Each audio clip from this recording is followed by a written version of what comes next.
कृष्ण भगवान की जय जय श्री राधे पंचांगण फाटले जाणीव तुटले धोतर गळाले बामणाचे अशा पद्धतीने फजिती झाली बामणाची आणि असे एका मागून एक संकट येऊ लागले गोकुळावर. नंतर बाळाला बाहेर काढलं थोडस आणि गाईच्या गोट्यापुढे सावलीला टाकले महाराज. अशी बैलगाडीचा छकडा होता तिथं. आता तिथं तृणावत राक्षस आला आणि त्या बाळाला असा घेऊन जाणार आकाशामध्ये. पण देवाने एक लात मारली आणि ते राक्षस उंच उडाला आणि खाली जमिनीवर आपटून त्याचा पण मृत्यू झाला. अनेक संकटे येऊ लागले. पुढे बाळ नामकरण ठेवायचं ठरविलं. नामकरण पुन्हा हाती ठेवायचं कारण दुर्गाचार्य त्या कुळाचे कुलगुरू होते महाराज. आता उजगत जर नाव ठेवलं तर कंसाला नक्कीच डाऊट आल्याशिवाय राहणार नाही. मग चोरून नाव ठेवायचं. नंदबाबाला सांगितलं ह्या दोन्ही बाळाला गाईच्या गोट्यामध्ये घेऊन या आणि अंधाऱ्या रात्रीमध्ये नाव ठेवायचं. मग तसंच केलं महाराज. गर्गाचार्याने अंधाऱ्या रात्रीमध्ये गाईच्या गोट्यामध्ये दोन्हीचे नाव ठेवून दिले. भगवंताचं नाव ठेवलं कृष्ण आणि कारण हे राम बलराम नाव ठेवलं. मैया म्हणू लागली अहो एवढं अवघड नाव मला तर येणारच नाही. गर्गाचार्याने सांगितलं अगं अनंत रूप अनंत नाम आहेत तुम्ही काही पण म्हणा अवघड आहे ना म्हणू नका. कुणी कान्हा म्हणा कुणी कृष्ण म्हणा कुणी गोपाल म्हणा. मैया म्हणू लागली कोणी म्हणे गोपाल कोणी म्हणे कृष्ण कोणी म्हणे गोपाल.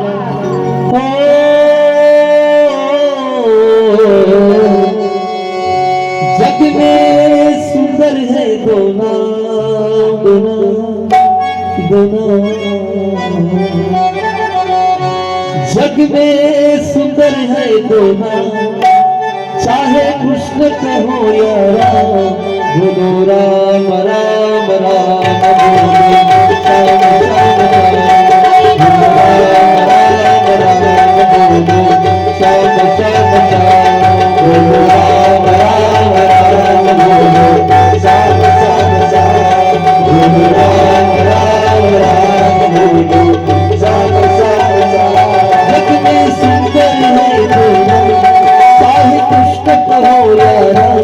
जग में सुंदर है दोनों चाहे कृष्ण कहो या राम. बोलो राम राम राम बोलो श्याम श्याम श्याम. बोलो राम राम राम बोलो श्याम श्याम श्याम. बोलो राम राम राम बोलो श्याम श्याम श्याम. बोलो राम राम राम बोलो श्याम श्याम श्याम.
कहू तन याको, कारण 1000 नाव, किती नाव आहेत बघा.